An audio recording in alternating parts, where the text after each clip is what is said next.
kuki iyo kwizera kwawe kutaguhaye guhinduka, kutaguhaye kuva mu byaha, kutaguhaye kubaha Imana, uko kwizera kwawe kuracuramye, ntago ariko ntuzikomeye ku gahanga uvuga ngo ntegereje ubugingo buhoraho, kubera ko ubugingo buhoraho si ubuntu. Gukizwa ni ubuntu, ariko kujya mu ijuru byo si ubuntu. Muri kino gihe ibintu byarabaye ibindi bintu byose. Nigeze kumva itorero runaka ngo umukristo mugenzi wabo yari yatashye ubundi bukwe bwo mu rindi torero, hanyuma bose baravukana, baraturanye, ni inshuti, amutahiye ubukwe, aje kuririmba asanga baramuhagaritse ngo nuko yatashye ubukwe ko nuko yatashye ubukwe bwa mugenzi we cyangwa se bwa mwene data. Bene data, reka mbabaze, icyo ni icyaha yakoze cyatuma mumuhagarika? Nari ndimo nganira n'umuntu ngira ngo ni umuyehova yaraje kumbwiriza, noneho arambwira ngo Yehova, nabwira se kubera iki Imana yanyu mwayise Jehova? Arambwira ngo jewe simvye ibi ngibi ngo kubera ngo Bibiliya bibujijwe ngo biki n'ibiki. Ndavuga ibi ngibi nimba usuzugura ukabutumvira nupfa, Imana ifite cyizere ki yuko nugera mu ijuru utazayisuzugura? Riga mu ijuru hari ubwami, mu ijuru hari amategeko.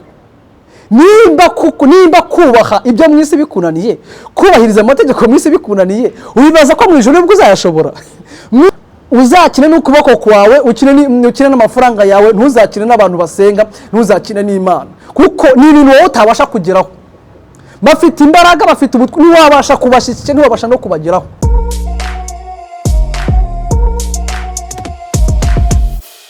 Turabasuhuje rero mu izina rya Yesu. Imana ibahe umugisha cyane. Si ubwa mbere mbonetse kuri iyi channel, sanzwe nyikoraho ibiganiro bitandukanye, harimo n'abandi bakozi b'Imana dukorana, ariko uyu munsi tugiye kuganira ku ijambo ry'Imana. Murabizi nitwa Patrick, ndabakunda cyane, kandi tumaze iminsi tubashimira uburyo mudukurikirana kuri channel yacu, na subscribe murazikora. Noneho mbere twarazivugaga ntimuzikore, ariko ubu ngubu murazikora kabisa. Imana ibahe umugisha. Abantu murebe ikiganiro mukakirangiza, Imana ibahe umugisha. Tuzajya dukora ibintu biri mwayene ku buryo bitabatindira.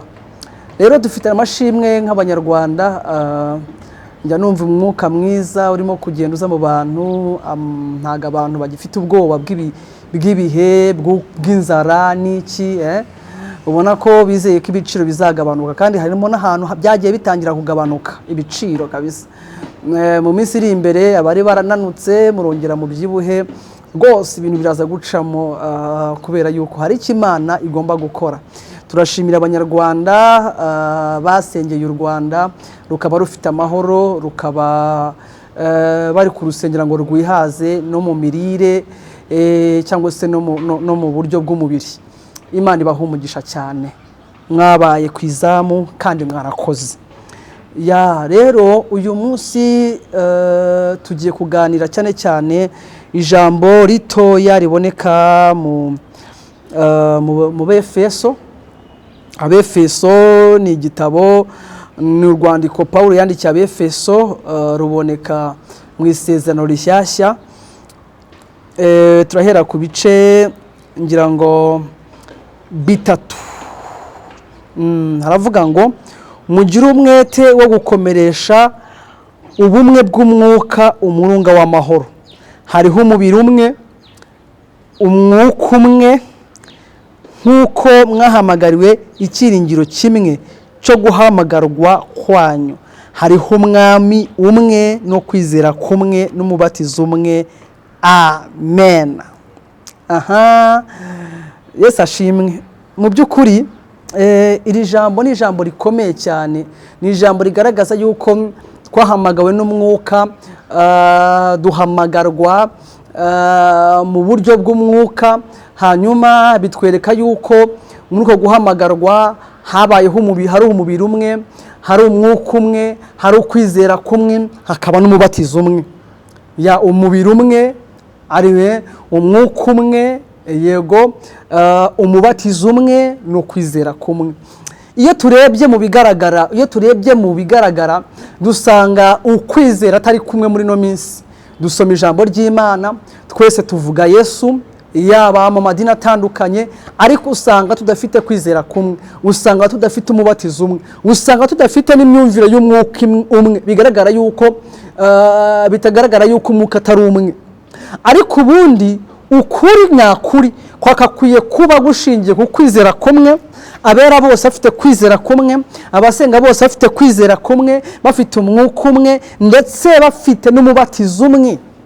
Bamwe babatijwe ku gahanga, abandi babatijwe mu mazi, abandi sinzi uburyo babatijwemo, simbizi. Harimo n'inyigisho nigeze kumva numva zivuga yuko tudakwiye kubatizwa kubera ko Yesu ijambo ryatubatije, nta mpamvu y'umubatizo. Ariko mana, imyizere imaze kuba myinshi, imyizere imaze kuba myinshi.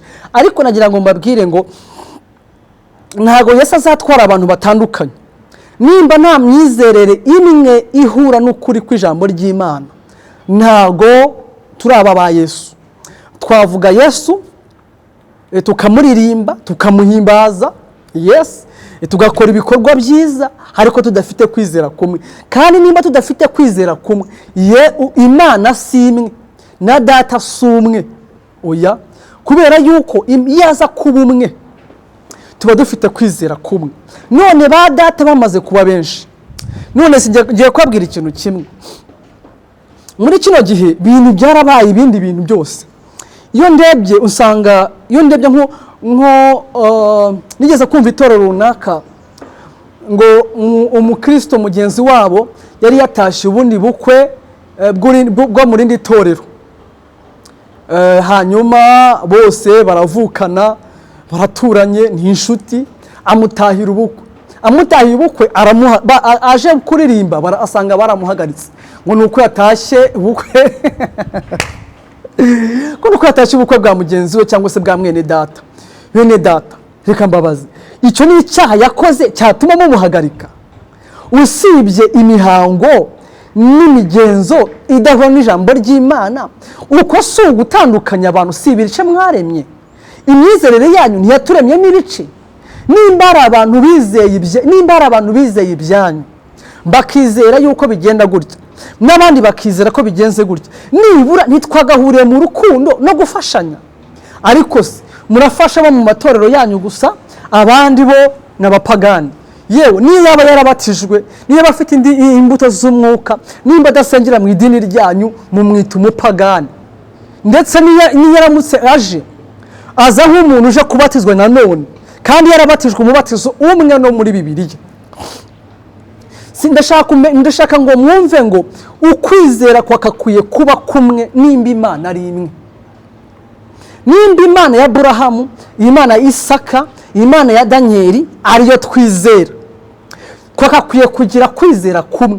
None tumaze kugira imyizerere myinshi, kuba hari amadini menshi ntacyo byari bitwaye, kuba hari imisengere myinshi ntacyo byari bitwaye, ariko kuba dufite n'ibice mu bakristo ni ikibazo gikomeye. Kigaragara yuko Yesu Kristo tutamumenye, tutamwizeye, kubera ko tuza kumwizera nta bice biza kuba byari kuba bihari.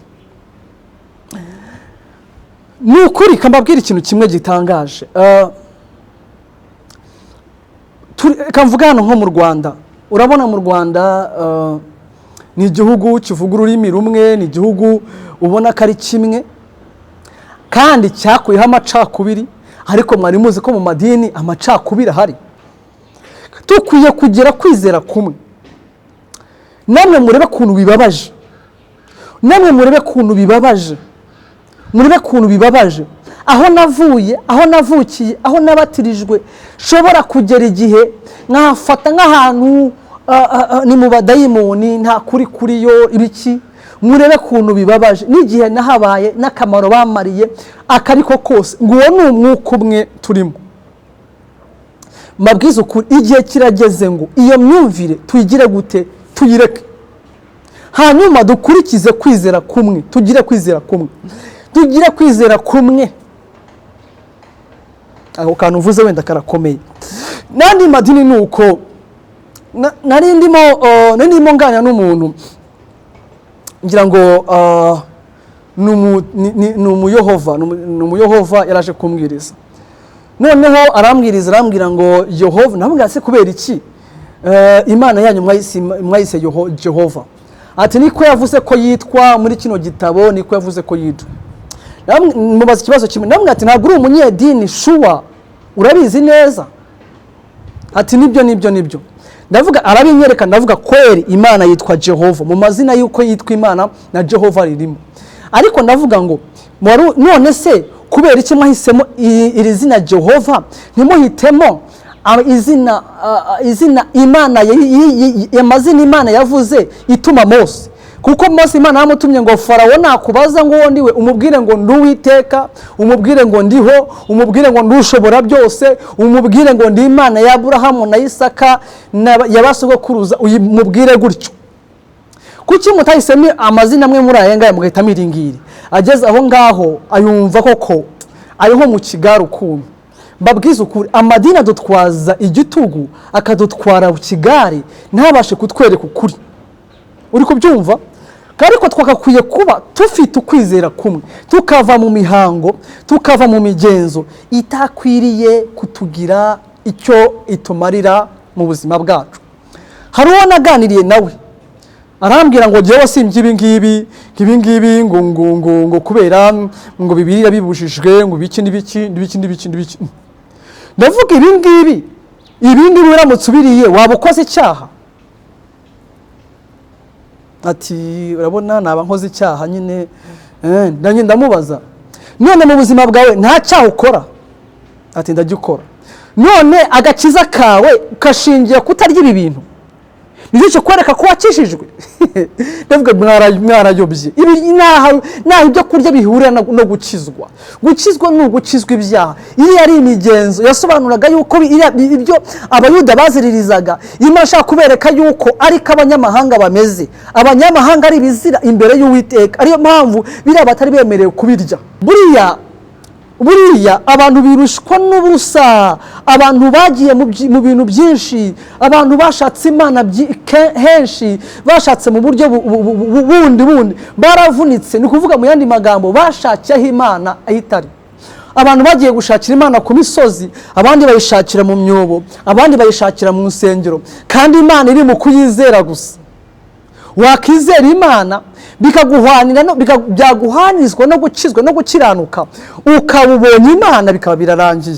Kubera ko gukiranuka niko kugaragaza yuko ufite kamere y'Imana, kandi ibyo bigaragaza yuko wizeye by'ukuri. Iyo kwizera kwawe kutaguhaye guhinduka, kutaguhaye kuva mu byaha, kutaguhaye kubaha Imana, uko kwizera kwawe kuracuramye. Ntago ariko nuzikomeye ku gahanga uvuga ngo ntegereje ubugingo buhoraho, kubera ko ubugingo buhoraho si ubuntu. Gukizwa ni ubuntu, ariko kujya mu ijuru byo si ubuntu. Kuko iyo jambo ry'Imana avuga ngo ubwami bw'Imana buratwaranirwa, ngo kandi ababujyamo babugishamo imbaraga. Yabivuze ngo uhera igihe cya Yohana Umubatiza, ngo ubwami bw'Imana buratwaranirwa, ariko kandi ababujyamo babugishamo imbaraga. None urumva ku bwami bw'Imana bukiri kubw'imbabazi, buracyari kubw'impuhwe se? Buracyari kubwo kujenjeka se? Ubwami bw'Imana bufite principles. Iyo utazishoboye umaze kwiciraho iteka, ugomba kuba identifiye ku buryo ugaragaza ko kwiriye ubwami bw'Imana. Ariko reka nkubaze, hari indirimbo ivuga ngo abarokore bajye baririmba ngo mw'ijuru ntihazagera ibyaha, nicyo gituma huzuye amahoro. Ariko reka nkubwire, murabizi yuko uyu mubiri ntacyo uvuze, uyu mubiri we ntacyo uvuze, murabizi cyane, uzabura. Ni ukuvuga ngo umuntu w'imbere ari wa mwuka, niyo kamere yawe, ni wowe. None kankubwire, nimba usuzugura ukaba utumvira nupfa, Imana ifite cyizere ki yuko nugera mu ijuru utazayisuzugura? Rega mu ijuru hari ubwami, mu ijuru hari amategeko. Nimba kubaha ibyo mu isi bikunaniye, kubahiriza amategeko mu isi bikunaniye, ubibaza ko mu ijuru nibwo uzayashobora? mu ijuru hari mategeko. Niyo mpamvu rero kubaha Imana kwawe numara kugutozwa neza ukumva umaze kubaha Imana, ukumva umaze kubaha abantu, ukumva umaze kubaha amategeko y'igihugu, ukumva umaze kumenya ukubahiriza amategeko ya kampani ukoreramo, Imana ikabona wujuje kubaha, izahita imenya yuko no mu ijuru uzabasha kuyubaha. Ariko nimba ibyo mu isi bikunaniye, ibyo mu ijuru nibyo uzajya gushobora. Kandi noneho ndizera ko nta muntu ugishidikanya avuga ngo nta juru ribaho. Wowe ufite abadayimoni, wowe waranasaze, nta n'ubwenge ugira. Uvuze ngo nta Mana ibaho, nta bwenge ugira. Urabona abantu bose bazi ko Imana iba hari ibicucu. Urabona badafite impamvu z'uko Imana ibaho. Tumaze kumenya, usubye kubipinga, hari ibihamya nawe uzi nawe umutima wawe ukwemeza yuko Imana ibaho. Niwakakwiye rero kuba wowe wakakwiye kuba uri dayimoni ivuga yuko Imana itabaho. Ndetse nta nubwo ukwiye no kuvuga yuko Imana itabaho. N'abadayimoni barabizi yuko Imana ibaho, kandi Bibiliya iravuga ngo bo bahindishwa n'umushyitsi. Bo bizera ko Imana ibaho, bo kandi bahinda umushyitsi. Ntaswe wowe utazamara n'imyaka 130. Ntaswe wowe wasuriye iki? Umva, nibikunanira kubaha Imana uzavuga ati byarananiye, ariko ntuzavuge byo kuvuga ngo gupinga iki, ngo urabona ngo ngo barakore, ngo barasaze, ngo basenga, ngo biki, ngo basengera iki. Umva, uzakine n'ukuboko kwawe, ukine n'amafaranga yawe, ntuzakine n'abantu basenga, ntuzakine n'Imana, kuko ni ibintu wowe utabasha kugeraho. Bafite imbaraga, bafite ubutwe, niwabasha kubashyikira, niwabasha no kubageraho. Ubayeho kubwabo, nubaye kubw'Imana, ubaye kubw'abasenga, utangiye kuzamura umutwe. Oya, gabanya umutwe munini. Gabanya umutwe munini, Imana niyo kubahwa. Nibikunanira wemere ko bikunaniye. Icyo rero ndimo mvuga kwizera, ko tukwiye kugira kwizera kumwe mu matorero yose, tukagira kwizera kumwe, tukagira umubatizo umwe, tukagira umwuka umwe, tukagira n'umubiri umwe ari we Yesu Kristo. Uwo mubiri wose ugashamikiraho ingingo zose arizo twebwe. Bityo nimpura n'umudive nkaba mfite icyo namwungura, nkimwungure, ntagamije kumuzana mu itorero ryacu, ahubwo ngamije yuko amenya ukuri akabatuka kugira ngo ajye mu ijuru, kuko biramureba nawe. Nimpura n'umugaturika mufashishe ibihura n'ibyiringiro by'ukuri kugira ngo nawe yuzure gukiranuka kwiwe, ajye mu ijuru, ntagamije kumuhindura ngaze mu itorero ryanjye, kuko naryo rishobora kuba rifitemo amafuti, kuko n'ayabandi abonekamo amafuti. Nimba n'umuyehova nawe mubwira ukuri, nagamije kumuzana mu idini ryacu, ahubwo ngamije kuzuza ukuri kwa kugira ngo abatubuke mu mafuti no mu buyobe, bityo yuzure hanyuma azajye mu ijuru, kuko nawe biramureba. Nagamije kugira ngo muhindure, ahinduke iki? Ahinduke mu idini ryacu, kuko idini ryacu naryo rishobora kubonekamo amafuti. Uri kubyumva? Ariko ijambo ry'Imana ni ry'Imana yabashije kutwemerera yuko ritarimo amafuti, ribasha kuba ririmo inzira, ribasha kuba ari kataloge, ibasha kutwereka uburyo twagera mu bwami bw'Imana neza. Nuko rero uwikombaga ko afite idini ryiza, uwo ni umuswa rwose. Uwishimira idini ryiza rwose, uwo ni umuswa rwose. Nimba idini ryawe ryarageze ku bintu bikomeye, rikaba ryarubatse, rikaba ryaragize amashuri, ibyo rwose tubikomeye amashyi, nta kibazo. Ariko nanone ibyo ntibiguhe kumva yuko idini ryawe ryujuje ibisabwa kugira ngo rikugeze mu ijuru, kuko ryabashije kubaka amashuri, ryabashije kubaka aritari ikomeye iteye ubwoba, ariko ntabwo rirubaka paradizo. Ntabwo rirabasha kubaka umutima wawe ngo ubashe kuba inzu y'ubwami bw'Imana, wowe yuba inzu y'Imana. Nimba ibyo ngibyo rero ritarabigeraho, ni ukuvuga ngo nawe ufite akazi ko gushaka Imana yawe ku giti cyawe, kugira ngo noneho ube shuwa neza yuko Yesu aramutse aje wajya mu bwami bw'Imana. Nibyo n'ukuri, ugomba kuba shuwa. Reka mbabwire, abarokore benshi bavugana n'Imana, ndabyemera. Harimo abajya ku musozi bakavugana n'Imana, abisanga mu nzira, hari n'abisanga mu nzira ikabatumaho umuntu uri mu nzira bakavugana n'Imana ngo nagiye mu nzira ngo umuntu amvuge. Nuko mwagize amahirwe nyine nk'ayo ngayo.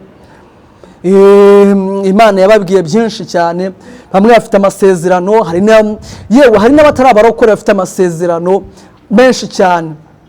Yes, icyo si cyo kibazo. Icyo si ikibazo cyo kudafite amasezerano. Ikibazo ni uko ufite amasezerano, nuko Imana bashije kukubwira yuko uzaba iki n'iki, yuko uzajya hanze, yuko uzabona perime, ariko none ntirakubwira yuko izina ryawe ryanditswe mu gitabo cy'ubugingo. Nimba Imana ishoboye kuvuga yuko wajya muri Amerika kandi koko ukajyayo, ikavuga yuko iguhaye akazi kandi koko ukakabona, kubera iki itakubwira yuko uzajya mu ijuru nk'uzajya mu ijuru koko? Reka mbabwire, tugomba kugira umwihariko, wacu n'Imana, tugomba kugira ubushuti bwacu n'Imana.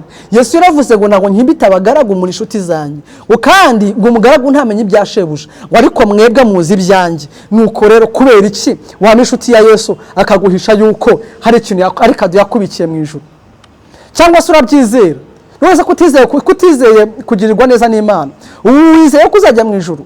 Ni ukuvuga ngo Imana igomba kuguha ibimenyetso byose, impamvu zose, ibifatika byose yuko izina ryanditswe mu gitabo cy'ubugingo, kugira ngo umutima wawe uhumure. Brother, sister, papa, mama, ako kantu mukiteho. Yesu ashimwe cyane. Nimba mbabwira ngo tukwiye kugira kwizera kumwe. Imyizerere ni myinshi ariko kuri ni kumwe. Mufite imyizerere yanyu ariko kuri ni kumwe. Kandi nimukumenye muzabatuka, kandi mubatuka ntimuzatera imvururu, ntimuzigumura, ntimuzigenga, ahubwo nimukumenya muzakora iby'iri jambo, mutapfa kurivuga gusa mwishuka. Ahubwo mukora iry'iri jambo, muzashobora gusenga, musengere mu mwuka. Ukuntu Yesu yavuze ngo abasenga Data bamusengere mu kuri no mu mwuka. Umva buriya rero abantu barishuka rwose. Hari abajya gusengera Imana ku misozi, abasengerwa, abaki bose. Ariko mwari muzi ko gusenga Imana by'ukuri ari gusenga Imana mu kuri no mu mwuka. Iyo wizera ugakiranuka, buriya ijambo ryose wavuga rigera ku Mana. Aho waba uri hose bigera ku Mana. Yego niba gusengera Imana bizasubizwa, nunasenga bizasubizwa, ariko nutawuri mu mwuka rero wasubizwa ibi ngibi, ariko hari ibyo utazahishurirwa. Kubera ko gusenga burasi ugusaba gusa, ahubwo gusenga ni uguhishurirwa ubushake bw'Imana ku buzima bwacu. Imana niyo kwizerwa, niyo kwiringirwa, ifite n'umugambi mwiza, umugambi wo kutugirira ibyiza kandi ibyiza byinshi. Yes, tubishimiye Imana. Imana pe izakugirira neza, kandi koko izakugirire neza, na bene wanyu izabagirire neza. Muri kamere y'Imana harimo kugira neza, yoyo igira neza. Hari abaririmba indirimbo yo ngigira neza bugacya bukira, kuvuga ngo ntiyigire kirakugirira neza. Ariko kwizera kwawe guhura n'ukuri kw'ijambo ry'Imana, cyangwa guhura n'idini n'ukwizera kw'idini ryawe. Hariho ibintu amadini yashizeho uzabikurikiza, ariko nimba bitandukanye n'iyi myizerere, uzabireka ukurikiza imyizerere y'ijambo ry'Imana. Murakoze, Imana ibaha umugisha. Iyi ni Ihirwe TV, turabakunda kandi mukomeze mukore subscribe. Imana ibaha umugisha kandi ibagirire neza. Amen.